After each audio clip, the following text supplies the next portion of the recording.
అందరికీ నమస్తే. Welcome to DD9 వార్త. నేను మీ బాను చిన్నగల్ల.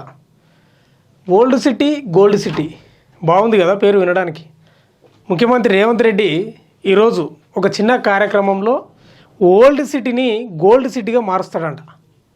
మరి ఎంతవరకు సాధ్యమో మీరే చెప్పాలి కామెంటర్లో. ఎందుకంటున్నా ఈ మాట అంటే ఈరోజు హైదరాబాద్లోని గచ్చిబౌలిలో ఇంటిగ్రేటెడ్ రిజిస్టర్ కార్యాలయానికి శంకుస్థాపన చేసిండు. అక్కడ ఆ కార్యక్రమంలో భాగంగా మాట్లాడండి ఈ మాటలు.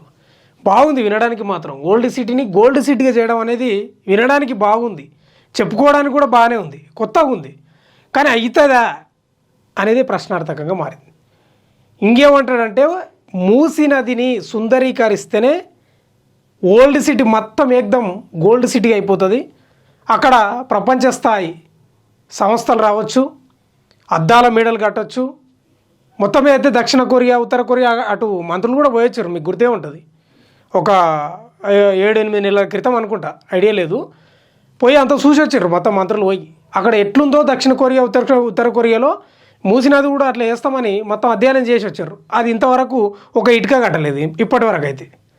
ఇక ప్రధానంగా ఏంటంటే మూసీ నదే ఓల్డ్ సిటీకి శాపంగా మారిందా? ఇప్పుడు నేను అడుగుతున్నా. ఒకప్పుడు మూసీ నది హైదరాబాద్ నగరాన్ని, పాత బస్తీని, ఎంతోమందిని అక్కడ నీళ్లకు నిలయంగా ఉండేది. మూసీ నది ఇట్లా దోషులతో తాగేదంట. అలాంటిది ఇప్పుడు అది మురికి కూపంగా మారిపోయింది. ఇక పక్క నుంచి పోతే ముక్కు మూసుకొని పోవాల్సిన పరిస్థితి వచ్చింది. అది అందరికీ తెలిసిన విషయమే. నగరం అభివృద్ధి చెందింది. మొత్తం ఎక్కడ పనికి మళ్ళీ నీళ్ళన్నీ వ్యర్థాలు గిర్తాలు అన్నీ, పరిశ్రమల నీళ్ళు, ఈ నీళ్ళు, ఆ నీళ్ళు మొత్తం మూసీలనే పడ్డాయి. మొత్తమే అయితే ఓల్డ్ సిటీకి ఒక శాపంగా మారిపోయింది ఇప్పుడు ప్రజెంట్గా. ఒకప్పుడు ఎంత అద్భుతంగా ఉండే నది చరిత్ర చెప్తుంది. కానీ ఇప్పుడు మొత్తం అట్లా తయారైపోయింది. ఇప్పుడు రేవంత్ రెడ్డి ఏంటంటే దాని మీద దృష్టి పెట్టిండు.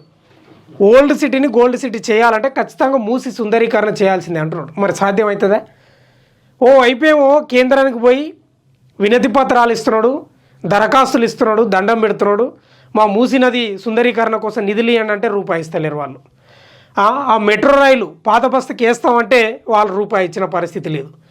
ఇట్లా రకరకాలుగా కేంద్రం ₹1 ఇచ్చిన పరిస్థితి ఇప్పటివరకు లేదు. పోనీ ఒకవేళ రాష్ట్రమే అభివృద్ధి పనులే చేపట్టింది అనుకో, అడుగడుగున అడ్డంకులే ఏర్పడుతున్నాయి. పాత బస్తీలా ఏ నిర్మాణం చేపట్టాలన్నా తల ప్రాణం తోకొస్తుంది. అట్లా తిరగబడతారు అక్కడ జనాలు. అంటే ఇరుకిరుకు రోడ్లు, దగ్గర ఇండ్లు చిన్నగా ఉంటాయి. ఆ రోడ్డు డివైడ్ చేయడం వల్ల, లేకపోతే ఆ ఇల్లు కూలగొట్టే క్రమంలో, మెట్రో రైలు వేసే క్రమంలో, లేకపోతే మూసి సుందరీకరణ చేసే క్రమంలో ఎక్కడికక్కడ ధర్నాలు, రాస్తారోకోలు, తిరగబట్టిన పరిస్థితి ఉంది. మరి ఏ రాష్ట్రానికి కూడా సాధ్యం కాని పరిస్థితి ఉంది. మన వాస్తవంగా కూడా చూస్తే ఆరోపణలు అయితే వస్తాయి ఎప్పుడు. పాత బస్సులు అసలు పన్నులే కట్టారు, ట్యాక్సీలే కట్టారు, అసలు కరెంటు బిల్లులే కట్టారు, అధికారులు పోతే వాళ్ళ మీదకే తిరగబడతారు అనే వాదనలు కూడా మనకు వినిపిస్తుంటాయి అప్పుడప్పుడు. మరి ప్రభుత్వం ఎంతవరకు దాని మీద చర్యలు తీసుకుంటుందో తెలియదు. కానీ రేవంత్ రెడ్డి ఈ యొక్క ఓల్డ్ సిటీని గోల్డ్ సిటీగా చేయడానికి సాధ్యమేనా? ఇవన్నీ చూస్తుంటే, ఈ సమస్యలు చూస్తుంటే అయ్యేటట్లు కనిపిస్తలేదు. కేంద్రం ఏమో ఓల్డ్ సిటీ అంటేనే నిధులు ఇస్తలేదు. హైదరాబాద్లో పాత బస్తీకి నిధులు కావాలి, అంటే మెట్రో రైలు విస్తరణ, మూసి సుందరీకరణ, పలానా ఇంకొక బ్రిడ్జి, లేకపోతే ఇంకోటి ఏదన్నా కానీ పాత బస్తీ ఓల్డ్ సిటీ అంటే నిధులు ఇవ్వని పరిస్థితి అక్కడ ఉంది. మరి రాష్ట్రం అన్న చేసే పరిస్థితి ఉందంటే ఎక్కడికక్కడ అప్పులు ఉన్నాయి, ఎక్కడికక్కడ అప్పు ఉడతలేదు అంటున్నాడు. మనల్ని దొంగలాగా చూస్తున్నారని సీఎం రేవంత్ రెడ్డి గారే అంటున్నారు. మరి ఎట్లా సాధ్యమవుతుందో తెలియదు. ఆ మూసి సుందరీకరణలో భాగంగా ఎన్నో ఏళ్ళుగా ఆ మూసి పక్కల ఇండ్లు కట్టుకొని బతుకుతున్నారు. పాపం పేదోళ్ళు, వాళ్ళు కాయ కష్టం చేసుకొని బతుకుతున్నారు ప్రజలు. ఎన్నో ఏళ్ళుగా అక్కడ ఉంటున్నారు. ఎక్కడో కిరాయి రూమ్లో ఉండి అక్కడ ఏదో అప్పుడెప్పుడు ప్రభుత్వాలు, ఇప్పుడు ప్రభుత్వాలు కాదు. ఆ రాజశేఖర రెడ్డి, ఎన్టీఆర్, ఇంకా గతం అప్పటి నుంచి అన్ని ప్రభుత్వాలు అక్కడ కబ్జా గురైనవా, లేకపోతే వేరే వాళ్ళు కబ్జా పెట్టి వీళ్ళకి అమ్మినరా తెలియదు. కానీ అక్కడ ఇండ్లు కట్టుకున్నారు. అవి కూలగొడితే వాళ్ళ పొట్ర కొట్టినట్లు కాదా? అది పరిస్థితి. అంటే ఎక్కడ తిరిగి మనం ఆ మధ్యకాలంలో చూసినాం. హైడ్రా లేకపోతే సుందరీకరణ పేరుతో అక్కడ వెళ్తే ఎంత ఘోరంగా ప్రజలు తిరగబడ్డారు. ఏడుపులు, పెడబొబ్బులు. ముఖ్యమంత్రి రేవంత్ రెడ్డి మీద అయితే దోషులతోటి మట్టి పోసినారు. అంత ఘోరంగా ఉన్నది. ఇక రేవంత్ రెడ్డి ఏమో పట్టుబట్టిండు, ఆడనేమో రూపాయి లేదు రాష్ట్రం ఖజానాల. మరి ఇక ఇట్లా ఉంది పరిస్థితి. మీరు ప్రజలు చెప్పాలి, వాస్తవంగా కూడా ఓల్డ్ సిటీని గోల్డ్ సిటీగా చేసే అవకాశం ఉందా, అది సాధ్యమేనా? మరి రేవంత్ రెడ్డి ఓవైసీ బ్రదర్స్ ఎప్పుడు నాకు అనుకూలంగా ఉండాలి, నాకు వెన్నంటి ఉండాలి, అందుకే ఈ మాట అన్నాడో తెలియదు, మరి ఎవరికి తెలుసు. మళ్ళీ రేవంత్ రెడ్డి మళ్ళీ ఇంకొక 5 ఏళ్ళు ముఖ్యమంత్రి కావాలని కోరుకుంటున్నాడు కదా, అందుకోసం పాత బస్తీ ప్రజలు కానీ లేకపోతే ఎంఐఎం ఎమ్మెల్యేలు కానీ ఓవైసీ కానీ అక్బరుద్దీన్ కానీ నాకు సపోర్ట్గా ఉండాలని ఆ మాట అంటున్నాడా తెలియదు.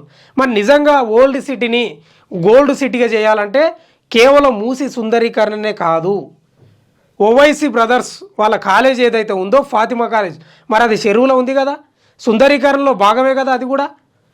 ఆ బిల్డింగ్స్ కూలగొట్టాలి కదా, ప్రకృతిని కాపాడాలి కదా, చెరువులను కాపాడాలి కదా, నాలాలను కాపాడాలి కదా, కుంటలను కూడా కాపాడాలి కదా. ఓల్డ్ సిటీలో కేవలం సుందరీకరణ మూసే కాదు కదా. మళ్ళీ అక్కడో న్యాయము, పేద ప్రజలకు న్యాయం చేస్తేవి, అడవులు కూలగొడితేవి పేద ప్రజల ఇండ్లు ఎందుకు వచ్చినట్లు.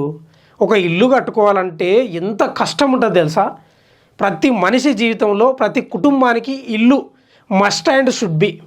తినడానికి తిండి లేకపోయినా పర్లేదు, కానీ ఇది నిద్రపోనికే ఓ ఇల్లు ఉండాలి, గూడు ఉండాలనేది ప్రతి ఒక్కరి కళ.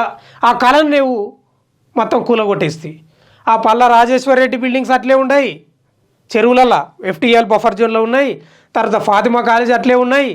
పెద్దోళ్ళు ముట్టుకోరు, చిన్నోళ్ళవేమో అడవులో కూలగొడతారు. రేవంత్ రెడ్డి గారు అందరికీ సమన్వయం చేయడం చాలా సంభావ్యం. ఫస్ట్ మీరు ఏం చేయాలంటే ఓల్డ్ సిటీని గోల్డ్ సిటీగా చేయాలంటే ఫాతిమా కాలేజీలు ఏవైతే ఉన్నాయో దానిపై చర్యలు తీసుకోండి. ఎండాకాలంలో చదివే ఉంటుంది వాళ్ళకి, నాకు అర్థం కాదు పిల్లలకు. పల్లా రాజేశ్వర రెడ్డి యొక్క కాలేజీలు కూడా ఉన్నాయి బఫర్ జోన్లో ఎఫ్టీఎల్లా, మరి దానిలో కూడా చర్యలు తీసుకోవాలి కదా. ఆ చర్యలు తీసుకోకుండా పెద్దోళ్ళ మీద ప్రేమ చూపుతూ చిన్నోళ్ళ మీద ప్రతాపం చూపితే మాత్రం కాదు. ఇంకా ఓల్డ్ సిటీలో మీరు ఏం అభివృద్ధి చేస్తారో ఏం కథనో తెలియదు, కానీ అది ఓల్డ్ సిటీ నుంచి గోల్డ్ సిటీగా మారాలంటే ఇక నీతోటి అవుతుందని మాత్రం ఓల్డ్ సిటీ ప్రజలే అనుకుంటలేరు, ఎందుకంటే వాళ్ళే సహకరించరేమో, అట్లుంటుంది వాళ్ళతోటి. మరి చూడాలి. రేవంత్ రెడ్డి అయితే ప్రాసలు బాగానే వలుకుతున్నాడు ఈ మధ్యకాలంలో. బీఆర్ఎస్ నేతలు కేటీఆర్ గారు కానీ హరీష్ రావు గారు కానీ కేసీఆర్ గారు కానీ పలికినట్లు రేవంత్ రెడ్డి గారు కూడా ప్రాసలతోటి మంచిగా చేస్తున్నారు, కానీ ఇక సుందరీకరణ ఏం చేస్తారో ఏం కథనో తెలియదు. మొత్తం అయితే కేంద్రం అయితే ఎలాంటి సపోర్ట్ చేసినట్టు కనిపిస్తలేదు ఓల్డ్ సిటీకి అయితే. వాళ్ళు పూర్తి వ్యతిరేకం. ఎంఐఎం అంటేనే పడదు వాళ్ళకు, ముస్లిమ్స్ అంటేనే వాళ్ళకి పడదు, వాళ్ళు నిధులు ఇచ్చే పరిస్థితి లేదు. మరి ఇంక రేవంత్ రెడ్డి ఏం చేస్తాడో ఏం కథనో తెలియదు, కానీ ఇక అది ఓల్డ్ సిటీ గోల్డ్ సిటీ అవుతుందా, మరి సిల్వర్ సిటీ అవుతుందా, వెండి సిటీ అవుతుందా తెలియదు. ఇక అది వేచి చూడాలి.